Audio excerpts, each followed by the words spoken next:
First of all ಎಲ್ಲದಕ್ಕಿಂತ ನಾವು ಮುಂಚೆ ಏನು ಹೇಳಬೇಕು ಅಂದರೆ ಎ ಸಿ ಹಾಕೋದು ಸಾಫ್ಟ್ವೇರ್ ಎಂಪ್ಲಾಯೀಸ್ಗೆಲ್ಲ ನಮ್ಮ ಲ್ಯಾಪ್ಟಾಪ್ಗಳು ತಣ್ಣಗಿರಲಿ, ಲ್ಯಾಪ್ಟಾಪ್ ಹಾಳಾಗದೇ ಇರಲಿ ಅಂತ ಹೇಳ್ಬಿಟ್ಟು ಹಾಕ್ತಾರೆ. Emotional damage. ಪ್ರಾಜೆಕ್ಟ್ ಮ್ಯಾನೇಜರ್ ಅಂದರೆ ನಂಗೆ ನೆನಪಾಗೋ ನಮ್ಮ ಚಾಲೆಂಜಿಂಗ್ ಸ್ಟಾರ್ ದರ್ಶನ್ ಅವ್ರು. ಏನಕ್ಕೆ ಅಂದರೆ ಪ್ರಾಜೆಕ್ಟ್ ಮ್ಯಾನೇಜರ್ಗೆ ಆ ಲೈಫೇ ಒಂಥರ ಚಾಲೆಂಜಿಂಗ್ ಆಗಿರುತ್ತೆ. ಪ್ರಾಡಕ್ಟ್ ಓನರ್ ಅಂದರೆ ರಕ್ಷಿತ್ ಶೆಟ್ಟಿ ಅಥವಾ ನಾವು ರಿಷಬ್ ಶೆಟ್ಟಿ ಅಂತ ನಾವು ಅನ್ಬೋದು. ಏನಕ್ಕೆ ಅಂದರೆ ಅವ್ರಿಗೆ ಮಾರ್ಕೆಟಲ್ಲಿ ಏನಾಗ್ತಿದೆ ಅಂತ ಸಖತ್ ನಾಲೆಜ್ ಇದೆ. ನಿಮ್ಮ ಮನೆಯಲ್ಲಿ ದೋಸೆ ತೂತಾರೆ, ನಮ್ಮ ಮನೆಯಲ್ಲಿ ತವಾನೇ ತೂತು ಅಂತಾರೆ. ಅವರು ನಮ್ಗೆ ಹೆಂಗೆ ಕೊಡ್ತಾರೆ ಅಂದರೆ ಈ ಕಡೆ ಫುಲ್ ಎಷ್ಟೊಂದು ಡೆಪ್ತ್ ಆಗಿ ಕೊಡ್ತಾರೆ, ಕನ್ಫ್ಯೂಸಿಂಗ್ ಆಗಿ ಕೊಡ್ತಾರೆ. ನಮ್ಗೆ ಅರ್ಥ ಆಗುತ್ತೆ, ಅರ್ಥ ಆಗಲ್ಲ. ಏನು ಮಾಡಬೇಕು ಅಂತ ಗೊತ್ತಿದ್ರು ಮಾಡೋಕ್ಕಾಗಲ್ಲ. ಫ್ರಂಟ್ ಎಂಡ್ ಕೊಡ್ತಾರೆ, ಬ್ಯಾಕ್ ಎಂಡ್ ಕೊಡ್ತಾರೆ, ಲಾಜಿಕ್ ಇರಲ್ಲ. ಸರ್ ಲಾಜಿಕ್ ಅಂದರೆ ಯೋಚನೆ ಮಾಡಿ ಅಂತಾರೆ. ಸೊ ಉಪ್ಪಿ ಸರ್ ಹಂಗೆ ಅವ್ರು ಮಾಡೋ ಸಿನಿಮಾ ಎಲ್ಲ ಅರ್ಥ ಆದರೂ ಏನೂ ಅರ್ಥ ಆಗಿರಲ್ಲ. ಏನು ಅರ್ಥ ಆಗದವ್ರು ಅರ್ಥ ಆಯಿತು ಅಂತ ಎಷ್ಟೋ ಜನ ಆಚೆ ಬರ್ತಾರೆ. ಮಾರ್ಕೆಟ್ಗೆ ಹೋಗಿ ಬೆಂಡೆಕಾಯಿ ತಗೊಂಡ್ರೆ ನೆಕ್ಸ್ಟ್ ತೊಂಡೆಕಾಯಿ ತೊಗೊಳಕ್ಕೆ ಕಾಸಿರಲ್ಲ, ಅಷ್ಟು ಮಟ್ಟಿಗೆ ಹೈಕ್ ಕೊಡ್ತಾ ಇದಾರೆ. ನಮಸ್ಕಾರ ಕಣ್ರಿ ಸ್ನೇಹಿತರೆ, ನಮಸ್ಕಾರ ಎಲ್ರಿಗೂ. ನಮಸ್ಕಾರ ವೀಕ್ಷಕರೇ, ಯುವನ್ ಸ್ಟುಡಿಯೋ ಯೂಟ್ಯೂಬ್ ಚಾನಲ್ಗೆ ಸ್ವಾಗತ ಸುಸ್ವಾಗತ. ನಮ್ಮ ಇವತ್ತಿನ ಗೆಸ್ಟ್ ಯಾರಪ್ಪ ಅಂದರೆ ಸಾಫ್ಟ್ವೇರ್ ಸಂಪತ್ ಅಂತ, ನಮ್ಮ ಆತ್ಮೀಯರು ಸ್ನೇಹಿತರು.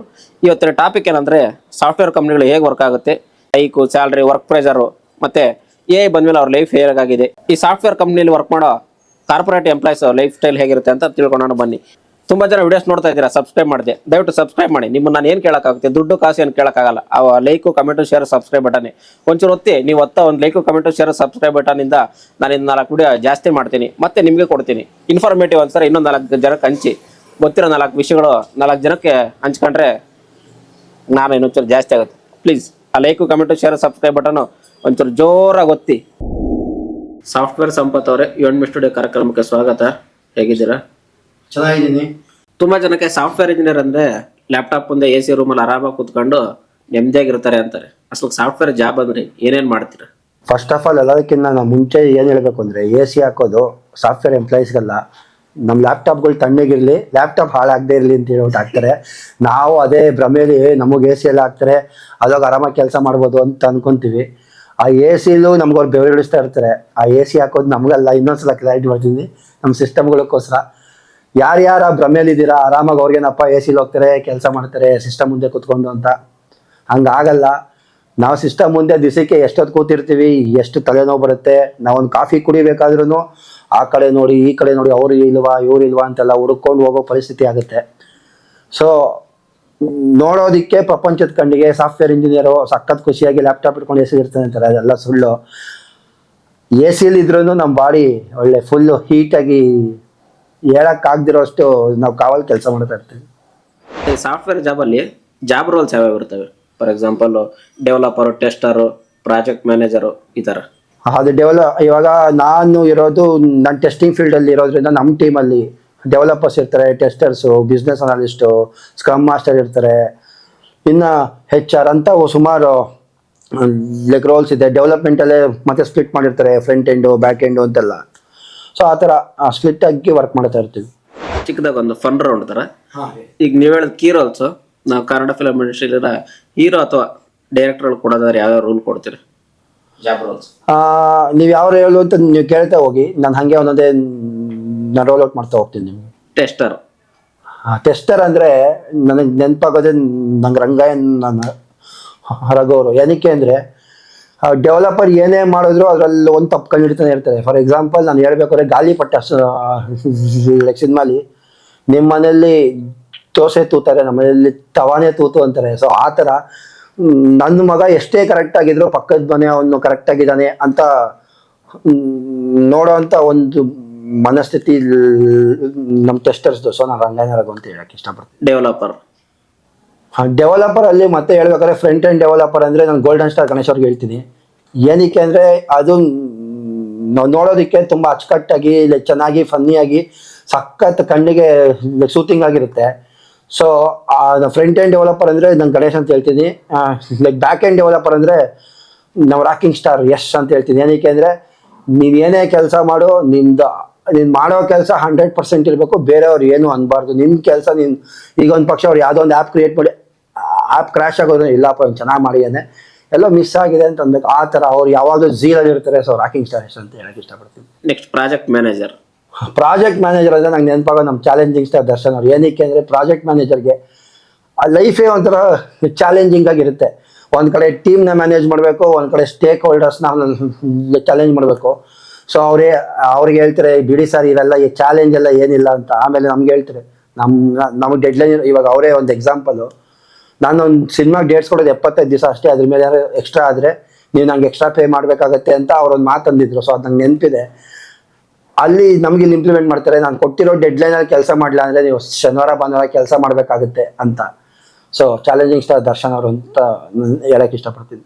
ಬಿಸ್ನೆಸ್ ಅನಲಿಸ್ಟ್, ಇದು ತುಂಬ ಇಂಟ್ರೆಸ್ಟಿಂಗ್ ಆ್ಯಂಡ್ ಟ್ರಿಕ್ಕಿ ಕ್ವಶನು. ಇದಕ್ಕೆ ಇಬ್ರು ಅಂದ್ಕೊತೀವಿ, ಬಟ್ ಸಖತ್ ಸೂಟ್ ಆಗೋದು ಅಂದರೆ ನಾವು ರಮೇಶ್ ಅವ್ರನ್ನ ಅನ್ಕೋಬೋದು. ಏನಕ್ಕೆ ಅಂದರೆ ಆ ಮನುಷ್ಯ ಮಾತು ಕಮ್ಮಿ, ಕೆಲಸ ಜಾಸ್ತಿ.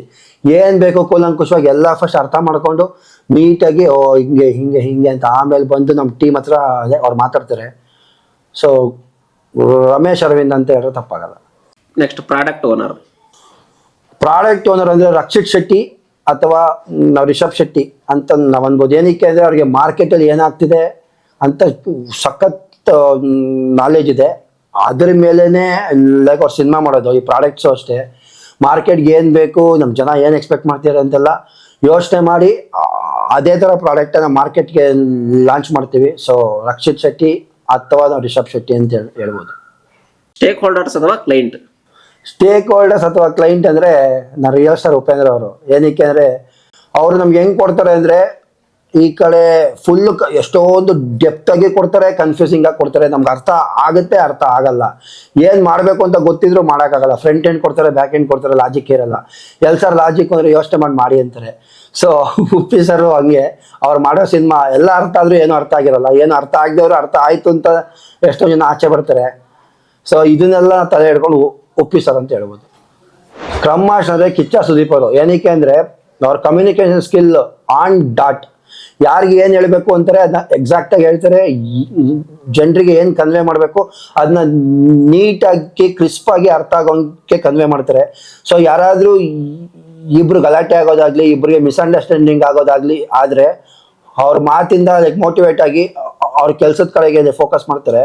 ಸೊ ಕಿಚ್ಚ ಸುದೀಪ್ ಅವ್ರನ್ನ ಸ್ಕ್ರಮ್ ಮಾಸ್ಟರ್ ಅಂದರೆ ಅದು ಆ ರೋಲ್ಗೆ ಒಂದು. ಸಾಫ್ಟ್ವೇರ್ ಜಾಬ್ ಟೈಮಿಂಗ್ಸ್ ಯಾವ ಥರ ಇರುತ್ತೆ ಅಂದರೆ ನಾವಂದರೆ ಹಾರ್ಡ್ವೇರ್ ನಮಗೆ ಶಿಫ್ಟ್ ಇರುತ್ತೆ, 3 ಶಿಫ್ಟು, 6 to 2, 2 to 10, 10 to 6 ಅಂತ, ಇಲ್ಲ ಜನರಲ್ ಇರುತ್ತೆ. ನಿಮ್ದು ಯಾವ ಥರ ಇರುತ್ತೆ? ನಮಗೆ ಬೇಸಿಕಲಿ ಶಿಫ್ಟ್ ಅಂದರೆ Australian timings, American timings, UK timings ಅಂತ ನಮ್ಮ ಕ್ಲೈಂಟ್ಸ್ ಇರೋದು ಜಾಸ್ತಿ ಆಸ್ಟ್ರೇಲಿಯಾ, ಅಮೇರಿಕಾ ಮತ್ತು ಯುನೈಟೆಡ್ ಕಿಂಗ್ಡಮಲ್ಲೇ. ಆದರೆ ನಮಗೆ ಹೆಂಗೆ ಸ್ಟಾರ್ಟ್ ಆಗುತ್ತೆ ಅಂದರೆ 10 ಗಂಟೆಯಿಂದ ಸ್ಟಾರ್ಟ್ ಆಗುತ್ತೆ. ಒಂದೊಂದು ಸಲ 10ರಿಂದ 8 ಅಂತಾರೆ, ಅದು ಆಗಲ್ಲ. 10ರಿಂದ 10ಕ್ಕೆ ಹೋಗುತ್ತೆ, 10ರಿಂದ 11ಕ್ಕೂ ನಾವು ವರ್ಕ್ ಮಾಡಿದ್ದೀವಿ. ಎಷ್ಟೋ ನಿದರ್ಶನಗಳಿದೆ. 1-1:30 ತನಕ ಎಕ್ಸ್ಟೆಂಡ್ ಮಾಡಿದ್ದೀವಿ. ಸೊ ನಾವು ಯಾವ ಟೀಮ್ಗೆ, ಯಾವ ಪ್ರಾಡಕ್ಟ್ಗೆ ಎಷ್ಟು ಎಮರ್ಜೆನ್ಸಿ ವರ್ಕ್ ಮಾಡ್ತಿದ್ದೀವಿ ಅನ್ನೋದ್ರ ಮೇಲೆ ಹೋಗುತ್ತೆ. ಎಷ್ಟೋ ಸಲ ನಾವು ಊಟ ನಿದ್ದೆನೂ ನಾವು ಬಿಟ್ಟು ಕೆಲಸ ಮಾಡೋ ಇದೆ. ಸೊ ನಮ್ಗೆ ಇಂತಿಷ್ಟೇ ಸಮಯ ಅಂತಿಲ್ಲ. 4 ಅವರು ಕೆಲಸ ಮಾಡಿದ್ದೀವಿ, 14 ಅವರು ನಾವು ಕೆಲಸ ಮಾಡಿದ್ದೀವಿ. ನಮ್ಮ ಇಂಡಿಯನ್ಸ್ಗೆ ಸ್ವತಂತ್ರ ಬಂದು ಇಲ್ಲಿವರೆಗೂ ಒಂದು 78 ಇಯರ್ಸ್ ಆಗಿದೆ. ಆದರೆ ಈ ಕಾರ್ಪೊರೇಟು ಮತ್ತು ಸಾಫ್ಟ್ವೇರ್ ಎಂಪ್ಲಾಯೀಸ್ಗೆ ನಿಜವಾಗ್ಲೂ ಸ್ವತಂತ್ರ ಇದೆ, ಫ್ರೀಡಮ್ ಇದೆಯಾ? ಇದು ಒಂಥರ ನಾನು ಇದೆ ಅಂತಂದು ಹೇಳ್ಬೋದು, ಇಲ್ಲ ಅಂತಂದು ನಾವು ಹೇಳ್ಬೋದು. ಏನಕ್ಕೆ ಅಂದರೆ ನಮಗೆ ಯೂಶಲಿ ಶನಿವಾರ ಭಾನುವಾರ ನಮ್ಗೆ ರಜಾ. ಆದರೆ ಏನಾಗುತ್ತೆ ಅಂದರೆ ಎಷ್ಟೋ ಎಕ್ಸಾಂಪಲ್ಸ್ಗಳು ನಾವು ಶನಿವಾರ ಕೆಲಸ ಮಾಡೋದು ಇದೆ. ಅದು ನಮ್ಮ ತಪ್ಪಿಂದನೂ ಇರ್ಬೋದು, ನಮ್ಮ ತಪ್ಪು ಅಲ್ಲದೇನೂ ಇರ್ಬೋದು, ಇಲ್ಲ ಪ್ರಾಡಕ್ಟ್ ಎಮರ್ಜೆನ್ಸಿ, ಇಲ್ಲ ನಮಗೆ ಎಕ್ಸ್ಟ್ರಾ ಸಂಬಳ, ಇದೇನೋ ಯಾವುದೋ ಎಷ್ಟೋ ಒಂದಷ್ಟು ಅನಿವಾರ್ಯತೆಗಳು ಟೀಮಲ್ಲಿ ಯಾರೋ ರಜಾ ಹಾಕಿರ್ಬೋದು. ಸೊ ಹೀಗಾಗಿ ಸ್ವತಂತ್ರ ಇದೆ ಅಂತ ಅಂದ್ಕೊಂಡ್ರೆ ಇದೆ, ಇಲ್ಲ ಅಂತ ಅಂದ್ಕೊಂಡ್ರೆ ಇಲ್ಲ. ಸೊ ಇದೆ ಅಂತ ಪರಿಪೂರ್ಣವಾಗಿ ಹೇಳೋಕ್ಕಾಗಲ್ಲ, ಇಲ್ಲ ಅಂತ ನಾವು ಒಪ್ಕೊಂತಿಲ್ಲ. ಮುಂಚೆ ಜಾಬ್ ಗ್ಯಾರಂಟಿ ಇತ್ತು, ಈಗ ಹೇಗಿದೆ? ತುಂಬಾ ಲೇ ಆಫ್ ಆಗ್ತಿದೆ. ಮತ್ತೆ ಬಂದ್ಮೇಲೆ ಹೇಗಿದೆ ಸಾಫ್ಟ್ವೇರ್ ಜಾಬ್? ಇವಾಗ ಮಾರ್ಕೆಟ್ ಪ್ರಕಾರ ಸಾಫ್ಟ್ವೇರ್ ಜಾಬು ಒಂದು ಸ್ವಲ್ಪ ಡೌನ್ ಆಗಿರೋ ಸತ್ಯ. ರಿಸೆಷನ್ ಇದೆ, ಸಿಕ್ಕಾಪಟ್ಟೆ ಹಿಟ್ಸ್ ಆಗಿದೆ, ಎಷ್ಟೋ ಜನದ ಲೇ ಆಫ್ ಮಾಡಿದ್ದಾರೆ. ಜಾಬ್ ಗ್ಯಾರಂಟಿ ಅಂತ ಇವಾಗ ಯಾರಿಗೂ ಹೇಳೋಕ್ಕಾಗಲ್ಲ. ಇನ್ನು ಹಿಂದೆ ಆದರೆ ಗೌರ್ಮೆಂಟ್ ಕೆಲಸಗಳಿತ್ತು, ಇವಾಗ ಇಲ್ಲ ಅಂತ ಹೇಳ್ತಿಲ್ಲ. ಆದರೆ ಪ್ರೋಸೆಸ್ ತುಂಬ ಕಷ್ಟ ಇದೆ. ಸೊ ಇದರಿಂದ ಎಷ್ಟೋ ಜನಕ್ಕೆ ಜಾಬ್ ಹೋಗಿರೋದು ಇದೆ, ಇದರಿಂದ ಜಾಬ್ ಕಟ್ಕೊಂಡಿರೋದು ಇದೆ, ಅಂದರೆ ಇದರಿಂದ ಜೀವನ ಕಟ್ಕೊಂಡಿರೋದು ಇದೆ. ಆದರೆ ಇವಾಗ ಈಗಿರೋ ಪರಿಸ್ಥಿತಿಗೆ ಸಾಫ್ಟ್ವೇರ್ ಕಂಪ್ನಿ ಚೆನ್ನಾಗಿಲ್ಲ, ಅಂದರೆ ಸಾಫ್ಟ್ವೇರ್ ಕಂಪನಿಗೆ ಪರಿಸ್ಥಿತಿಗಳು ಚೆನ್ನಾಗಿಲ್ಲ. ಸೊ ಎಲ್ಲರನ್ನೂ ಲೇ ಆಫ್ ಮಾಡ್ತಾರೆ. ಸೊ ದಯವಿಟ್ಟು ಎಲ್ಲೆಲ್ಲಿದ್ದೀರಾ ಅಲ್ಲಲ್ಲಿ ಆದಷ್ಟು ಹ್ಯಾಪಿಯಾಗಿ ಕೆಲಸ ಮಾಡೋಕ್ಕೆ ಟ್ರೈ ಮಾಡಿ. ಯಾಕಂದರೆ ಈಗಿರೋಂಥ ಪರಿಸ್ಥಿತಿಗೆ ಮಾರ್ಕೆಟ್ ಅಷ್ಟು ಚೆನ್ನಾಗಿಲ್ಲ. ನಾವು ಕನ್ನಡಿಗರು ನೆಲ ಜಲ ಮತ್ತು ಭಾಷೆ ಅಂತ ಬಂದರೆ ತುಂಬ ಪ್ರಾಧಾನ್ಯತೆ ಕೊಡ್ತೀವಿ. ಈ ಕಾರ್ಪೊರೇಟ್ ಕಂಪ್ನಿಲಿ ಯಾವ ಥರ ಇರುತ್ತೆ? ನಿಜ ಹೇಳಬೇಕು ಅಂದರೆ ಕಾರ್ಪೊರೇಟ್ ಕಂಪ್ನಿಲಿ ನಮ್ಮವರೇ ನಮ್ಗೆ ಆಗಲ್ಲ. ಎಷ್ಟೋ ಸಲ ಕನ್ನಡದವ್ರಿಗೆ ಹೆಲ್ಪ್ ಮಾಡಿರೋ ಉದಾಹರಣೆಗಳು ಎಷ್ಟಿದೆಯೋ ಮಾಡದೇ ಇರೋ ಉದಾಹರಣೆಗಳು ಅಷ್ಟೇ ಇದೆ. ಆದರೆ ಹೊರಗಡೆ ರಾಜ್ಯದವ್ರು ಹಂಗೆ ಮಾಡಲ್ಲ. ಅವ್ರ ರಾಜ್ಯದವ್ರನ್ನ ಅವರು ತುಂಬ ಗಟ್ಟಿಯಾಗಿ ಕಾಪಾಡ್ಕೊತಾರೆ. ನಿನಗೆ ಕಷ್ಟ ಇದೆ ಅಂದರೆ ಅವ್ರು 10 ಜನ ಬಂದು ನಿಂತ್ಕೊತಾರೆ. ದಯವಿಟ್ಟು ಇದನ್ನು ನಮ್ಮವರು ನಾವು ಕಲಿಬೇಕು. ಹೌದು, ನನಗೆ ಗೊತ್ತು, ನಾವು ಇಂಗ್ಲೀಷ್ ಮಾತಾಡಬೇಕು, ಕ್ಲೈಂಟ್ ಹತ್ರ ಮಾತಾಡೋಣ, ಮ್ಯಾನೇಜರ್ ಹತ್ರ ಮಾತಾಡೋಣ, ನಾವು ಮಾತಾಡ್ಬೇಕಾದ್ರೆ ಆದಷ್ಟು ಕನ್ನಡನೇ ಮಾತಾಡೋಣ. ನಮ್ಮ ಪಕ್ಕದ ಇದ್ದವ್ರಿಗೂ ಅವ್ರ ಭಾಷೆ ನಾವು ಕಲ್ತ್ಕೊತೀವಿ, ಅದು ತಪ್ಪು ಅಂತ ಹೇಳ್ತಿಲ್ಲ. ನಮ್ಮ ಭಾಷೆ ನಾವು ಅವ್ರಿಗೂ ಕಲ್ಸೋಣ. ಎಷ್ಟೇ ದಿವಸ ಆದರೂ ಇಲ್ಲಿ ಬಂದು ಕನ್ನಡ ಗೊತ್ತಿಲ್ಲ ಅನ್ನೋರ ಜೊತೆ ನಾವು ಈ ಅಂತ ಹಲ್ ಬಿಡ್ಕೊಂಡು ಅವ್ರ ಭಾಷೆ ಮಾತಾಡೋದು ನಮ್ಮ ದೊಡ್ಡಷ್ಟೇ ಅಲ್ಲ. ನಮ್ಮ ಭಾಷೆನ ಕಳ್ಸೋಣ, ಆದಷ್ಟು ನಮ್ಮ ಭಾಷೆನ ನಾವು ಬೆಳ್ಸೋಕ್ಕೆ ಟ್ರೈ ಮಾಡೋಣ. ಆಫೀಸಲ್ಲಿ ನವೆಂಬರ್ 1ಕ್ಕೆ ರಜಾ ಇದೆ ಅಂತ ಅಂದ್ಬಿಟ್ಟು ಯಾವುದೋ ಟ್ರೆಕ್ಕಿಂಗ್ ಹೋಗ್ಬಿಟ್ಟು ಬಾವುಟ ಆರಿಸೋದಲ್ಲ. ಆದಷ್ಟು ಪ್ರತಿನಿತ್ಯ ನಾವು ಕನ್ನಡ ಮಾತಾಡಿ ಕನ್ನಡನ ನಾವು ಕಾಪಾಡೋಕ್ಕೂ ನಾವು ಟ್ರೈ ಮಾಡಬೇಕು. ನಾವು ತುಂಬ ಕೇಳ್ತಾ ಇರ್ತೀವಿ ಸಾಫ್ಟ್ವೇರ್ ಎಂಪ್ಲಾಯ್ಡ್ಗೆ ತುಂಬ ವರ್ಕ್ ಪ್ರೆಷರ್ ಇರುತ್ತೆ ಅಂತ. ಆ ವರ್ಕ್ ಪ್ರೆಷರ್ ಯಾವ ಥರ ಇರುತ್ತೆ, ಯಾಕಿರುತ್ತೆ? ವರ್ಕ್ ಪ್ರೆಷರ್ ಇಲ್ದಿರೋ ಕಂಪ್ನಿ ಯಾವುದಿದೆ ಹೇಳಿ? ಅಲ್ಲ, ಎಲ್ಲ ಕಡೆ ಇರುತ್ತೆ, ಬಟ್ ಸಾಫ್ಟ್ವೇರ್ ಜಾಸ್ತಿ ಇರುತ್ತೆ. ಫಾರ್ ಎಕ್ಸಾಂಪಲ್ ನಂದು 8 hour ಡ್ಯೂಟಿ ಅಂದರೆ ನನಗೆ 8 hour ಆದಮೇಲೆ 90% ಕೆಲಸ ಮುಗೀತು. ಮತ್ತೆ ನಾನು ಆಫೀಸ್ಗೆ ಹೋದ್ಮೇಲೆ ನನ್ನ ಕೆಲಸ. ಬಟ್ ನಿಮ್ದು ಆ ಥರ ಅಲ್ವಲ್ಲ? ಕರೆಕ್ಟ್. ನಮ್ದು ಏನಕ್ಕೆ ಅಂದರೆ ವರ್ಕ್ ಪ್ರೆಷರ್ ಅಂತ ಏನಕ್ಕಾಗುತ್ತೆ ಅಂದರೆ, ಈಗ ನಾನು ನಿಮ್ಮ ಹಿಂದಿನ ಪ್ರಶ್ನೆಗೆ ಉತ್ತರ ಕೊಟ್ಟಂಗೆ UK ಅಲ್ಲಿ US ಅಲ್ಲಿ ಆಸ್ಟ್ರೇಲಿಯಲ್ಲಿ ಕ್ಲೈಂಟ್ ಇರೋದ್ರಿಂದ ಇವಾಗ ಅವ್ರು ಯಾವಾಗ ಲಾಗಿನ್ ಆಗ್ತಾರೆ ಅಂದರೆ ನಾವು 10 ಗಂಟೆ ಲಾಗಿನ್ ಆಗಿರ್ತೀವಿ ಅಂತ ಅಂದ್ಕೊಳ್ಳೋಣ. ನಮ್ದು ಹಾಫ್ ಡೇ ಆಗೋಗಿರುತ್ತೆ, ಅದಾದ್ಮೇಲೆ ಲಾಗಿನ್ ಆಗ್ತಾರೆ ಅವರು. ಸೊ ಅರ್ಧ ದಿವಸ ನಾವೇನು ಮಾಡಿರ್ತೀವಿ, ನಾವು ಹಿಂದಿನ ದಿವಸ ಏನು ಕೆಲಸ ಕೊಟ್ಟಿರ್ತಾರೆ ಅದು ಮಾಡ್ತೀವಿ. ಅರ್ಧ ದಿವಸ ಆದಮೇಲೆ ಅವ್ರು ಬರ್ತಾರೆ. ಅವ್ರು ಬಂದು ನಾವು ಅವಾಗ ಕಾಲ್ಸ್ ಅಟೆಂಡ್ ಮಾಡ್ತೀವಿ. ಅವರು ಇಷ್ಟು ಕೆಲಸ ಮಾಡಬೇಕು, ಅಷ್ಟು ಕೆಲಸ ಮಾಡಬೇಕು ಅಂತ ಅವ್ರಿಗೊಂದು ಎಕ್ಸ್ಪೆಕ್ಟೇಷನ್ಸ್ ಇರುತ್ತೆ. ಸೊ ಅದನ್ನ ಫುಲ್ಫಿಲ್ ಮಾಡಬೇಕು. ನಮ್ಗೆ ಆಲ್ರೆಡಿ 2 ವಾರಕ್ಕೆ ಇಷ್ಟು ಕೆಲಸ ಅಂತ ಸ್ಪ್ಲಿಟ್ ಮಾಡಿ ಇಟ್ಟಿರ್ತಾರೆ. ಅದ್ರ ಮೇಲೆ ಒಂದಷ್ಟು ಆ್ಯಡ್ ಆನ್ಸು ಆಗ್ಬೋದು, ಒಂದೊಂದ್ಸಲ ಆ್ಯಡ್ ಆನ್ ಆಗಲ್ಲ. ಸೊ ಅದೇನಿದೆ ಅದನ್ನು ನಾವು ಕರೆಕ್ಟಾಗಿ ಮಾಡ್ತಾ ಹೋದರೆ ನಮ್ಮ ಟೈಮಲ್ಲಿ ಆಗೋಗುತ್ತೆ. ಬಟ್ ಯಾವಾಗಲೂ ನಮ್ಮದು ಎಕ್ಸ್ಪೆಕ್ಟೇಷನ್ ಹೆಂಗಿರುತ್ತೆ ಅಂದರೆ, ನಾವು 10 ಕೇಸ್ ಮಾಡ್ಬೋದು ಅಂದರೆ 12-13ಕ್ಕೆ ನಾವು ಪುಷ್ ಮಾಡಿರ್ತೀವಿ. ಅದು ಅನ್ರಿಯಲಿಸ್ಟಿಕ್ ಆಗಿ ನಾವು ಕೊಟ್ಕೊಂಡಿರ್ತೀವಿ. ಸೊ ಹಂಗಾಗಿ ಎಕ್ಸ್ಟ್ರಾ ಅವರ್ಸ್ ವರ್ಕ್ ಮಾಡಿದ್ರೇ ಕಂಪ್ಲೀಟ್ ಆಗೋವಂಥದ್ದು ಎಷ್ಟೊಂದು ಸಲ ಇರುತ್ತೆ. ಸೊ ಹಂಗಾಗಿ ವರ್ಕ್ ಪ್ರೆಷರ್ ಆಗುತ್ತೆ. ವರ್ಕ್ ಪ್ರೆಷರ್ ಇನ್ನೊಂದು ಏನಕ್ಕೆ ಇಟ್ಕೊಂಡಿರ್ತೀವಿ ಅಂದರೆ, ನಾನು ರಿಯಲಿಸ್ಟಿಕ್ ಆಗಿ ಹೇಳಬೇಕು ಅಂದರೆ, ನಮ್ಮಲ್ಲೂ ಒಂದಷ್ಟು ಜನ ಸೋಂಬೇರಿಗಳು ಇರ್ತಾರೆ. ಕೆಲಸ ಮಾಡೋ ಟೈಮಲ್ಲಿ ಆಟ ಆಡ್ಕೊಂಡಿರ್ತಾರೆ. ಇನ್ನೇನು ನಾಳೆ ನಾಡಿದ್ದು ನಾವು ಕೆಲಸ ಸಬ್ಮಿಟ್ ಮಾಡಬೇಕು ಅಂದಾಗ ಆವಾಗ ಸ್ಟಾರ್ಟ್ ಮಾಡಿದ್ರೆ ಕೆಲಸ ಆಗಲ್ಲ. ಸೊ ಅಂಥ ಪರಿಸ್ಥಿತಿಗಳಿಂದ ಒಬ್ಬರು ಇಬ್ಬರು ಮಾಡೋದ್ರಿಂದ ಟೀಮವ್ರು ಎಲ್ಲರಿಗೂ ಹೊಡ್ತಾ ಬಿದ್ದು ವರ್ಕ್ ಪ್ರೆಷರ್ ಒಂದಷ್ಟು ಜನದ ಮೇಲೆ ಬರೋದು ಗ್ಯಾರಂಟಿ. ಈ ಸಾಫ್ಟ್ವೇರ್ ಇಂಜಿನಿಯರ್ಗಳಿಗೆ ನಾನು ತುಂಬ ಜನ ಕೇಳ್ತಾ ಇರ್ತೀನಿ, ಅವ್ರಿಗೆ ಯಾವಾಗ ಲಕ್ಷಗಟ್ಟಲೆ ಸ್ಯಾಲ್ರಿ ಇರುತ್ತೆ, ಅಸಲು ಅಷ್ಟೊಂದು ಸ್ಯಾಲ್ರಿ ಯಾಕಿರುತ್ತೆ? ನೀವು ಯಾರ ಹತ್ರನೂ ಕೇಳಿದ್ದೀರಾ? ಆದರೆ ಲಕ್ಷಗಳು ಸಂಬಳ ಇರುತ್ತೆ. ಆದರೆ ಅವರು ಏನಂತಾರೆ, ವರ್ಷಕ್ಕೆ 4 ಲಕ್ಷ ಅಂತಾರೆ. ಸೊ ನಮ್ಮ ಕೈಗೆ ಬರೋದೇ ಎಲ್ಲ ಕಟ್ಟಾಗಿ ಅದು ಇದಾಗಿ ಸೇಮ್ ಅದೇ 30,000. ಅವ್ರು 12 ಲಕ್ಷ ಅಂತಾರೆ, ನಮ್ಮ ಕೈಗೆ ಬರೋದು 8-9 ಲಕ್ಷ ಅಷ್ಟೇ. ನೀವು ಯಾವುದೇ ಸಾಫ್ಟ್ವೇರ್ ಇಂಜಿನಿಯರ್ ಅಂತ ನೀವು ಕೇಳಿ, ನನಗೆ ಸಂಬಳ ಸಾಕಾಗಲ್ಲ, ನಾನು ಮಾಡೋ ಕೆಲಸಕ್ಕೆ ನನಗೆ ಸ್ಯಾಟಿಸ್ಫೈಡ್ ಆಗಿ ಸ್ಯಾಲ್ರಿ ಬರಲ್ಲ ಅಂತಲೇ ಹೇಳ್ತಾರೆ ಹೊರತು ಯಾರು ನನಗೆ ತೃಪ್ತಿಯಾಗಿ ಸಂಬಳ ಕೊಡ್ತಾರೆ ಅಂತ ಹೇಳಿದ ಉದಾಹರಣೆ ಇಲ್ಲವೇ ಇಲ್ಲ. ಆಮೇಲೆ ಇನ್ನೊಂದು ನೀವು ಕೇಳಿದರೆ ಯಾಕೆ ಸಂಬಳ ಕೊಡ್ತಾರೆ ಅಂತ, ನೀವು ಎಷ್ಟು ಸ್ಕಿಲ್ಸ್ ಹೊಂದಿರ್ತೀರಾ ಆ ಸಂಬಳ ಬರುತ್ತೆ. ಬರೀ ಸಾಫ್ಟ್ವೇರಲ್ಲೇ ಅಂತಲ್ಲ, ಎಲ್ಲ ಕಡೆನೂ ಅಷ್ಟೇ. ನೀವು ಎಷ್ಟು ಕೆಲಸ ಮಾಡ್ತೀರಾ ಅದು ಯಾರಿಗೂ ಕೌಂಟ್ ಆಗಲ್ಲ. ನಿಮ್ಗೆ ಎಷ್ಟು ಸ್ಕಿಲ್ಸ್ ಇದೆ ಅಷ್ಟು ಸಂಬಳ ಕೊಡ್ತಾರೆ. ಸೊ ಸಾಫ್ಟ್ವೇರಲ್ಲಿ ಸ್ವಲ್ಪ ಜಾಸ್ತಿ ಅಂತ ಅನ್ಸಿದ್ರು ಅದು ಯಾವುದೇ ಸಾಫ್ಟ್ವೇರ್ ಇಂಜಿನಿಯರ್ಗೂ ಇವತ್ತಿನವರೆಗೂ ಅವ್ನ ಕೆಲಸಕ್ಕೆ ಅವ್ನ ಸಂಬಳಕ್ಕೆ ಇಲ್ಲಪ್ಪ ಮ್ಯಾಚ್ ಆಗ್ತಿದೆ, ನಾನು ಸ್ಯಾಟಿಸ್ಫೈಡ್ ಆಗಿದ್ದೀನಿ ಅಂತ ಚಾನ್ಸೇ ಇಲ್ಲ. ಹೈಕ್ ಅದನ್ನು ಫನ್ನಿಯಾಗಿ ಹೇಳಬೇಕು ಅಂದರೆ, ಮಾರ್ಕೆಟ್ಗೆ ಹೋಗಿ ಬೆಂಡೆಕಾಯಿ ತೊಗೊಂಡ್ರೆ ನೆಕ್ಸ್ಟ್ ತೊಂಡೆಕಾಯಿ ತೊಗೊಳಕ್ಕೆ ಕಾಸಿರಲ್ಲ, ಅಷ್ಟು ಮಟ್ಟಿಗೆ ಹೈಕ್ ಕೊಡ್ತಾ ಇದ್ದಾರೆ. ಎಷ್ಟು ಪರ್ಸೆಂಟೇಜ್ ಅಂತೆಲ್ಲ ನಾನು ಹೇಳೋ ಸ್ಥಿತಿಲಿಲ್ಲ. ಸೊ ಅದೆಲ್ಲ ನಿಮ್ಗೆ ಅರ್ಥ ಆಗುತ್ತೆ ಅಂತ ಅಂದ್ಕೊತೀನಿ.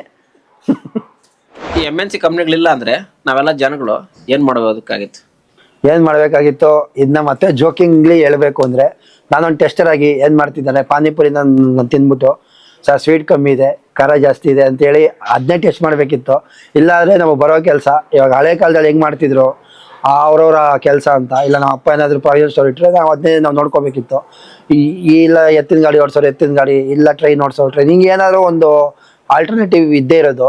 ಇಲ್ಲಾಂದರೆ ನಮ್ಮ ಮ್ಯಾನೇಜರು ಜಿಮ್ ಓನರ್ ಆಗಿರೋನು ನನ್ನ ಟೀಮ್ನ ಮೋಟಿವೇಟ್ ಮಾಡ್ತೀನಿ ಅಂತ ಇವಾಗ ಹೇಳ್ಕೊಂಡು ಓಡಾಡ್ತಿರೋರೆಲ್ಲ ಜಿಮ್ಮು ಬರೋ ಸ್ಟೂಡೆಂಟ್ಸ್ನ ಲೈಕ್ ಮೋಟಿವೇಟ್ ಮಾಡಿ ಎತ್ತಿಂದ ಮಾತಾಡ್ಕೊಂಡು ಓಡಾಡಿರೋರು. ಸೊ ಇಲ್ಲಾಂದರೆ ಕಾಫಿ ಟೀ ಏನೋ ಒಂದು ಮಾಡಬೇಕಿತ್ತು. ಆದರೆ ಆ ದೇವ್ರ ದಯೆಯಿಂದ ನಮ್ಮಂಥವ್ರಿಗೆ MNC ಕಂಪ್ನಿ ಇದೆ, ನಮ್ಗೆ ಹೊಟ್ಟೆ ತುಂಬ್ತಾ ಇದೆ. ಅದು ಹಾಗೆ ಇರಲಿ, ಎಲ್ಲ ಕುಟುಂಬಗಳು ಖುಷಿಯಾಗಿರಲಿ ಅಂತ ಆ ದೇವ್ರ ಕೈ ಮುಗಿತೀವಿ. ವರ್ಕ್ ಪ್ರೆಷರ್ ಜಾಸ್ತಿ, ಒಂದಷ್ಟು ಜನ ಮೆಂಟಲಿ ಸ್ಟ್ರೈನ್ ಆಗ್ತಾರೆ, ಕೆಲವರು ಪ್ರಾಣನ ಕಳ್ಕೊಂತಾರೆ. ಅಸಲು ಇದೆಲ್ಲ ಯಾಕೆ ನಡೆಯುತ್ತೆ? ಇದಕ್ಕೆ ಒಳ್ಳೊಳ್ಳೆ ಎಕ್ಸಾಂಪಲ್ಸು ನೀವು ಆಲ್ರೆಡಿ ನ್ಯೂಸ್ ಪೇಪರಲ್ಲಿ ನೀವು ನೋಡಿರ್ತೀರ. ವರ್ಕ್ ಪ್ರೆಷರ್ ಇಲ್ದಿರೋ ಕಂಪ್ನಿ ಇಲ್ಲ ಅಂತ ನಿಮಗೂ ಗೊತ್ತು. ಸೊ ಹೆಂಗಾಗುತ್ತೆ ಅಂದರೆ, ಇವಾಗ ಅವ್ರಿಗೆ ಆಲ್ರೆಡಿ ಒಂದು 20 ಲಕ್ಷ ಸಂಬಳ ಬರ್ತಿದೆ ಅಂತ ಅನ್ಕೊಳ್ಳೋಣ. ಸೊ ಅದಕ್ಕೆ ಕಮಿಟ್ಮೆಂಟ್, ಅದಕ್ಕೆ ಕರೆಕ್ಟಾಗಿ ಕಮಿಟ್ಮೆಂಟ್ ಕೊಟ್ಕೊಂಡಿರ್ತಾರೆ. ಈಗ 20 ಲಕ್ಷ ಸಂಬಳ ಬಂತು ಅಂತ ನಮ್ಮ ಮನೆಯವ್ರು ಸುಮ್ಮನಿರ್ತಾರೆ, ಇಷ್ಟೊಂದು ಸಂಬಳ ಬರ್ತಿದೆ, ಮದುವೆ ಆಗು ಅಂತ ಹಿಂಸೆ ಕೊಟ್ಟು ಮದುವೆ ಮಾಡ್ಬಿಡ್ತಾರೆ. ಮದುವೆ ಆದಮೇಲೆ ಗೋ ವಿತ್ ದ ಫ್ಲೋ ಅಂತ ಮಕ್ಕಳಾಗುತ್ತೆ. ಆಮೇಲೆ ಇನ್ನು ಕಾರು, ಮನೆ, ಮತ್ತೊಂದು ಅಂತ ನಾವು ಸಾಲಗಳು ಮಾಡ್ಕೊತೀವಿ. ಈಗ ಸಡನ್ನಾಗಿ ಎಲ್ಲ ಕರೆಕ್ಟಾಗಿ ಹೋಗ್ತಿರೋ ಅಂತ ಗಾಡಿಗೆ ಸಡನ್ನಾಗಿ 1-2 ಟೈರ್ ಕಟ್ ಆಗೋದ್ರೆ ಏನಾಗುತ್ತೆ, ಅದೇ ಥರ ಏನೋ ನಾವು ಸಾಲಗಳು ಮಾಡಿ ಅದು ಇದು ಎಲ್ಲ ತೊಗೊಂಡಿರ್ತೀವಿ. ಸಡನ್ನಾಗಿ ಒಂದು ರಾತ್ರಿ ಕೆಲಸ ನಮ್ಗೆ ಹೋಗ್ಬಿಡುತ್ತೆ. ಸೊ ಆ ಪ್ರೆಷರ್ನ ಹ್ಯಾಂಡ್ಲ್ ಮಾಡೋಕ್ಕೂ ಆಗಲ್ಲ. ಸರಿ ಹಂಗಂತ ಕಮ್ಮಿ ಸಂಬಳಕ್ಕೆ ಹೋಗಿ ಕೆಲಸ ಮಾಡೋಣ ಅಂದರೆ ನಮ್ಮೊಳಗಿರೋಂಥ ಏನಂತಾರೆ ಈಗೋ ಅಂತಾರಲ್ಲ, ಅದು ಒಪ್ಕೊಳ್ಳಲ್ಲ. ಸೊ ಇದೆಲ್ಲಾದ್ರೂ ಲೈಕ್ ನಡುವೆ ನಮಗೆ ಮೆಂಟಲ್ ಸ್ಟ್ರೈನ್ ಆಗೋದೇ ಅಲ್ಲಿ. ಅಷ್ಟೊಂದು ದುಡಿತಿದ್ದೆ, ನನಗೆ ಆ ಕೆಲಸ ಮೇಲು, ಈ ಕೆಲಸ ನಾವು ಕೀಳು ಅಂತ ನಮ್ಮ ತಲೆಗೆ ನಾವೇ ಹತ್ತಿಸ್ಕೊಂಡ್ಬಿಟ್ಟಿರ್ತೀವಿ. ಸೊ ಅದರಿಂದ ನಾವು ಕೆಳಗೆ ಹೋಗೋಕ್ಕಾಗಲ್ಲ. ಅದೊಂದು ಅರ್ಧ ನಮಗೆ ಲೈಕ್ ಮೆಂಟಲ್ ಸ್ಟ್ರೈನು. ಇನ್ನು ವರ್ಕ್ ಪ್ರೆಷರ್ ಅಂದರೆ 100% ಇರುತ್ತೆ. ಎಷ್ಟೋ ಜನಕ್ಕೆ ಎಷ್ಟೋ ಜನಕ್ಕೆ ಹೆಂಗೆ ಅಂದರೆ, ಮನೆ ಬಿಟ್ಟು ಆಚೆ ಬಂದಿರಲ್ಲ, ಅವ್ರಿಗೆ ಏನೂ ಗೊತ್ತೇ ಇರಲ್ಲ, ಹೊರಗಡೆ ಬಂದಿರ್ತಾರೆ. ಅವ್ರೇನಾಕಿ ಇನ್ನು ಒಂದಷ್ಟು ಜನ ಏನು ಮಾಡ್ತಾರೆ, ಆರಾಮಾಗಿ ಕಂಪ್ನಿಲೇ ಇರ್ತಾರೆ. 12 ಅವರ್ 14 ಅವರ್ ಕೆಲಸನ ಲೈಫ್ ಚಿಲ್ಲಾಗಿ ತಗೊಳ್ಳೋಣ ಏನಿದೆ ಅಂತ ಅಷ್ಟೇನ. ಅಯ್ಯೋ ಅವ್ನು 6 ಅವರ್ಗೆ ಮಾಡ್ಬಿಟ್ನಲ್ಲ, ಅವ್ನು 5 ಅವರ್ಗೆ ಮಾಡ್ಬಿಟ್ನಲ್ಲ, ನನಗೆ ಯಾಕೆ ಆಗ್ತಿಲ್ಲ ಅಂತ ಅವ್ನಿಗೆ ಪರ್ಸ್ನಲ್ ಆಗಿ ಅವ್ನು ಸ್ಟ್ರೈನ್ ತೊಗೊತಾನೆ. ಸೊ 2 ಥರ ಸ್ಟ್ರೆಸ್ ಇದೆ. ಆ 2 ಸ್ಟ್ರೆಸ್ಸನ್ನು ನಾವು ಓವರ್ಕಮ್ ಮಾಡ್ತೀವಿ ಅಂದರೆ ಸಾಫ್ಟ್ವೇರಲ್ಲಿ ನಾವು ಸರ್ವೈವ್ ಆಗ್ತೀವಿ. ಅಟ್ಲೀಸ್ಟ್ ಒಂದು 40-45 ಇಯರ್ಸ್ ಕೆಲಸ ಮಾಡಲೇಬೇಕು. ಅದಾದಮೇಲೆ ಏನಾದ್ರು ಮಾಡ್ತೀಯಾ, ಅದು ನಿನ್ನ ಚಾಯ್ಸ್. ಅಲ್ಲಿ ತನಕ ಯಾರು ಯಾವುದೇ ರಾಂಗ್ ಡಿಸಿಷನ್ ನೀವು ತೊಗೊಳ್ತೀರಾ, ಎಲ್ಲರೂ ಹ್ಯಾಪಿಯಾಗಿ ಕೆಲಸ ಮಾಡ್ಕೊಂಡಿರೋಣ. ಸೊ ಎಲ್ಲರಿಗೂ ದೇವ್ರು ಒಳ್ಳೇದು ಮಾಡಲಿ ಅಂತ ಹೇಳ್ತೀನಿ. ಈ AI ಇಂದ ಅಡ್ವಾಂಟೇಜು ಇದೆ, ಅಡ್ವಾಂಟೇಜು ಇದೆ. ಈ ಸಾಫ್ಟ್ವೇರ್ ಫೀಲ್ಡಲ್ಲಿ ಯಾವ ಥರ ಇದಾಗಿದೆ? ಸಾಫ್ಟ್ವೇರ್ ಫೀಲ್ಡಲ್ಲೂ ಹಂಗೆ ಅಡ್ವಾಂಟೇಜ್ ಡಿಸ್ಅಡ್ವಾಂಟೇಜ್ ಎರಡೂ ಇದೆ. ಈಗ 10 ಜನ ಮಾಡೋ ಕೆಲಸನ 4 ಜನ ಮಾಡ್ಬೋದು. 12 ಅವರಲ್ಲಿ ಮಾಡೋ ಕೆಲಸನ 6 ಅವರಲ್ಲಿ ಮಾಡ್ಬೋದು. ನಾವು ಒಂಚೂರು ತಪ್ಪಾಗುವಂಥ ಕೆಲಸನ ಅಕ್ಯುರೇಟಾಗಿ ಮಾಡ್ಬೋದು. ನಮ್ಗೆ ಏನಾದ್ರು ಗೊತ್ತಾಗಿಲ್ಲ ಅಂದರೆ ChatGPT ಆ ಥರನೋ ಇಲ್ಲ ಏನೋ ಯೂಸ್ ಮಾಡಿಕೊಂಡು ನಾವು ಕೇಳಿ ಕಂಪ್ಲೀಟ್ ಮಾಡ್ಬೋದು. ಇದು ಒಂದು ಕಡೆ ಆದರೆ ಇದೆಲ್ಲ ಅಡ್ವಾಂಟೇಜ್ ಅಂತಲೇ ಅಂದ್ಕೊಳ್ಳೋಣ. ಇದು ಕಂಪನಿಗೆ. ಅದೇ ಎಂಪ್ಲಾಯೀಸ್ಗೆ ಯಾವ ಥರ, ಆ ಎಂಪ್ಲಾಯೀಸ್ಗೂ ಅಡ್ವಾಂಟೇಜ್ ಆಗುತ್ತೆ, ಇದು ಕಂಪನೀಸ್ಗೂ ಅಡ್ವಾಂಟೇಜ್ ಆಗುತ್ತೆ. ಅವರಿಬ್ಬರಿಗೂ ಯಾವ ಥರ ಡಿಸ್ಅಡ್ವಾಂಟೇಜ್ ಆಗುತ್ತೆ ಅಂದರೆ, ಈಗ ನಿಮ್ಮ ಸ್ಕಿಲ್ ಎಷ್ಟೇ ಇದ್ರೂ ಇವಾಗ ಇನ್ನೂ ಅಪ್ಡೇಟ್ ಆಗ್ತಾನೆ ಇರಬೇಕು. ನೀನು ಯಾವುದ್ರಲ್ಲೋ ಒಂದರಲ್ಲಿ ನಿಮ್ಮ ಪ್ರಾವೀಣ್ಯತೆ ಹೊಂದಿದ್ರು ಇದಾಗಲ್ಲ, ಇನ್ನೊಂದು ಮಾಡಬೇಕು, ಇನ್ನೂ ಅಪ್ಡೇಟ್ ಆಗಬೇಕು ಅಂದರೆ ಎಲ್ಲರಿಗೂ ಅದೇ ಸ್ಕಿಲ್ಸ್. ಇವಾಗ ಎಲ್ಲರಿಗೂ AI ಬರಬೇಕು ಅಂತಿಲ್ಲ. ಸೊ ಅವನಿಗೆ ಲೈಕ್ ಜಾಬ್ ಹೋಗೋವಂಥ ಭಯ ಸ್ಟಾರ್ಟ್ ಆಗ್ಬೋದು, ಇಲ್ಲ ಅಪ್ಡೇಟ್ ಆಗೋಕ್ಕೆ ಆಗದೆ ಇರೋವಂಥ ಪರಿಸ್ಥಿತಿಗಳು ಎಷ್ಟೋ ಇರ್ತವೆ. ಸೊ ಅದರಿಂದ ಅವ್ನು ಜಾಬ್ ಕಳ್ಕೊಬೋದು. ಜಾಬ್ ಕಳ್ಕೊಳ್ಳೋದ್ರಿಂದ ಅವ್ರ ಮನೆಯವ್ರಿಗೆ ಹಾನಿ ಆಗ್ಬೋದು, ಆ ಥರ ಎಷ್ಟೋ ಇದಿರುತ್ತೆ ಪ್ರಾಬ್ಲಮ್ಸು. ಅಷ್ಟೇ ಅಲ್ಲದೆ AI ಅನ್ನೋದು ಹೆಂಗಾಗೋಗಿದೆ ಅಂದರೆ, 100 ಜನ ಮಾಡೋ ಕೆಲಸನ 4 ಜನ ಮಾಡೋದ್ರಿಂದ, 10 ಜನ ಮಾಡೋ ಕೆಲಸ 4 ಜನ ಮಾಡೋದ್ರಿಂದ ಈ 4 ಜನ ಏನು ಮಾಡ್ತಾರೆ, ಅವರು ಈ ಕಂಪ್ನಿಲಿ ಕೆಲಸ ಇರಲ್ಲ, ಅವ್ರು ಬಿಟ್ಟು ಹೋಗಲೇಬೇಕು, ಬೇರೆ ಕಂಪ್ನಿಗೆ ಅವ್ರು ಟ್ರೈ ಮಾಡಬೇಕು. ಸೊ ಅವ್ರು ಅಲ್ಲೂ ಅದೇ ಮಾಡ್ತಾ ಹೋದರೆ ಇವಾಗ ಲೈಕ್ ಮತ್ತೆ ಹೊರಗೋಗಿರೋ 6 ಜನ ಅಪ್ಗ್ರೇಡ್ ಆಗ್ಬಿಟ್ಟು ಬಂದರು ಅಂತಲೇ ಅಂದ್ಕೊಳ್ಳೋಣ. 6 ಜನಕ್ಕೂ ಜಾಬ್ ಸಿಗುತ್ತಾ? ಇಲ್ಲ. ಸೊ ಏನು ಮಾಡೋದು, ಆಗ್ತಿದೆ ಅನ್ನೋದು ಯಾರಿಗೂ ಗೊತ್ತಾಗ್ತಿಲ್ಲ. ಸೊ ಈಗ ಸದ್ಯದ ಮಟ್ಟಿಗೆ ಎಷ್ಟೋ ಜನ ಕೆಲಸ ಕಳ್ಕೊತಿರೋದು ಕಾರಣ ಅದೇ ಅಂತಲೂ ನಾನು ಕೇಳ್ಪಟ್ಟಿದ್ದೀನಿ. ಸೊ ಹಂಗಾಗದೇ ಇರಲಿ, ಎಲ್ಲರೂ AI ಎಷ್ಟು ಯೂಸ್ ಮಾಡಬೇಕು ಅಷ್ಟು ಯೂಸ್ ಮಾಡಿ, ಎಲ್ಲರಿಗೂ ಅದರಿಂದ ಒಳ್ಳೇದು ಆಗಿದೆ. ಸೊ ಒಳ್ಳೆ ಪಾರ್ಟ್ನ ಕ್ಯಾಚ್ ಮಾಡೋಣ. ಆದಷ್ಟು ನಾವು ಅಪ್ಗ್ರೇಡ್ ಆಗೋಣ. AI ಇಂದ ಏನಾದ್ರು ಉಪಯೋಗ ಇದ್ರೆ ಪಡ್ಕೊಳ್ಳೋಣ, ಕಂಪ್ನಿಗೂ ಉಪಯೋಗ ಆದರೆ ಮಾಡಿಕೊಡೋಣ ಅಂತ ಹೇಳಿ. ಥ್ಯಾಂಕ್ ಯು ಸಂಪತ್ ಅವರೇ, ನಿಮ್ಮ ಅಮೂಲ್ಯ ಸಮಯ ಕೊಟ್ಟು ನಮ್ಮ ಜೊತೆ ಮಾತಾಡೋದಕ್ಕೆ thank you so much. Thank you. ನಾನು ನನಗೆಷ್ಟು ಗೊತ್ತೋ ಅಷ್ಟು ಹೇಳಿದ್ದೀನಿ. ನಾನು ತಿಳ್ಕೊಳ್ಳೋದು ಸಿಕ್ಕಾಪಟ್ಟೆ ಇದೆ. ನನ್ನ ಮಾತು ನೀವು ಫನ್ನಿನೋ ಅಂತ ಅನ್ಸಿರ್ಬೋದು, ಇಲ್ಲ ನನ್ನ ಮಾತು ನೀವು ಯಾರ್ಯಾರು ಹರಟೆ ಆಗಿದ್ರೆ ಮಾತನ್ನ ಹೊಟ್ಟೆಗೆ ಹಾಕ್ಕೊಳ್ಳಿ. ನಾನು ಹೆಸರಿಗಷ್ಟೇ ಸಾಫ್ಟ್ವೇರ್ ಇಂಜಿನಿಯರು. ಲೈಫ್ ತುಂಬ ಹಾರ್ಡ್ ಆಗಿದೆ. ಸೊ ನಾನು ಲೈಫ್ನ ಹಾರ್ಡಾಗಿ ನಿಮ್ಮಂಗೆ ಬದುಕ್ತಾ ಇದ್ದೀನಿ.